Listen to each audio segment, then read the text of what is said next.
Oui, bonjour. Sur cette vidéo, je voudrais insister sur les questions que j'ai dans les commentaires de gens qui me posent des questions sur quel système, quelle solution. Certains même sont autocritiques et ils ont raison par rapport au discours que je peux tenir, de critiquer le système qui nous a amenés où il nous a amenés là. Alors ce qu'il faut retenir pour moi, qui est le plus important, c'est le chiffre d'affaires de la ferme France qui se situe autour de 71 milliards d'euros chaque année, de 71 à 73 suivant les années. Dans ce chiffre d'affaires, dans cette valeur qui est produite par les agriculteurs et les viticulteurs et les arboriculteurs français, 47 milliards partent dans les intrants. Donc vous faites déjà 71 moins 47, vous voyez déjà le gros du tableau. Ces 47 milliards d'intrants, c'est quoi? Eh bien, c'est les gens qui vivent directement du chiffre d'affaires des agriculteurs. Ce sont les comptables, les vétérinaires, les engrais, des postes énormes, les engrais, les phytos.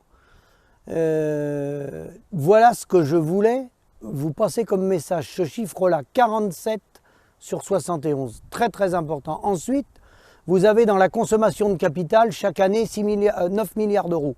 6 milliards pour le matériel, 3 milliards pour l'amortissement des bâtiments, chaque année. Hein, ce n'est pas la vente, ce n'est pas le chiffre d'affaires. Donc 3 milliards d'amortissement chaque année pour le parc bâtiment français, ça correspond. 6 milliards pour l'investissement en matériel, ça correspond également. C'est les chiffres officiels de l'INSEE. Alors tout ça pour dire que le monde agricole est un monde qui génère du chiffre d'affaires, qui dégage du travail, qui crée de l'emploi. Il y a tous les salaires derrière, hein, de toute la masse salariale qui travaille à plein temps ou en saisonnier pour le monde agricole. Mais qu'en fait, toute notre valeur ajoutée, elle est captée par ces 47 milliards d'intrants et par ces 9 milliards de consommation de capital, c'est les deux gros postes. Hein.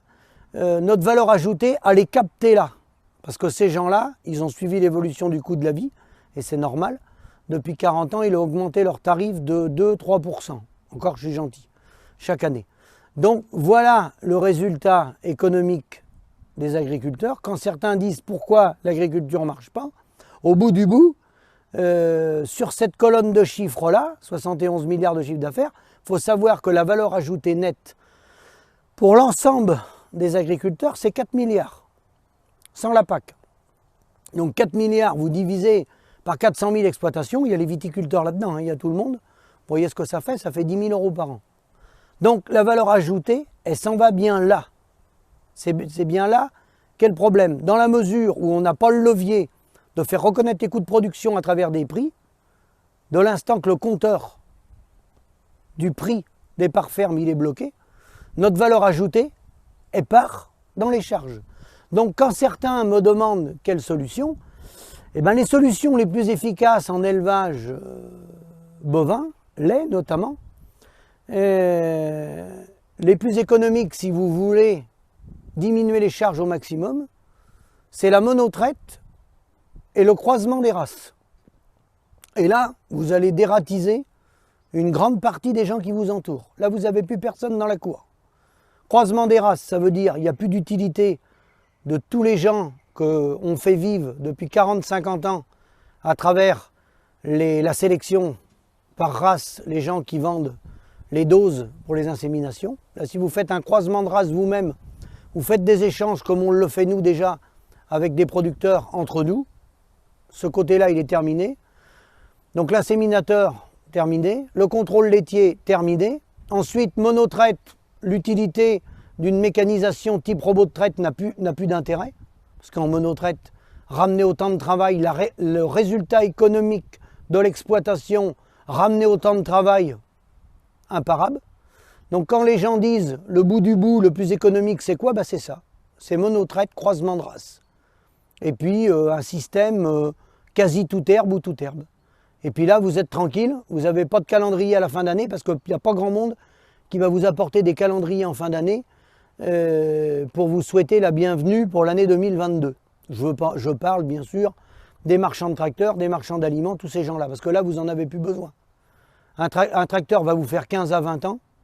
Les aliments, vous en avez peu besoin, voire pas besoin du tout. Donc ce modèle-là, bien entendu, il ne sera pas proposé par les chambres d'agriculture. Personne ne vous le proposera. Parce que c'est un modèle qui ramène, alors pas toute la valeur ajoutée qu'on devrait avoir, mais qu'en ramène une partie sur le paysan, mais qu'enlève les dividendes aux intermédiaires. Donc bien entendu, personne ne va vous donner ce schéma-là. Hein. Donc c'était une réflexion par rapport aux nombreuses questions qui sont posées sur mes vidéos.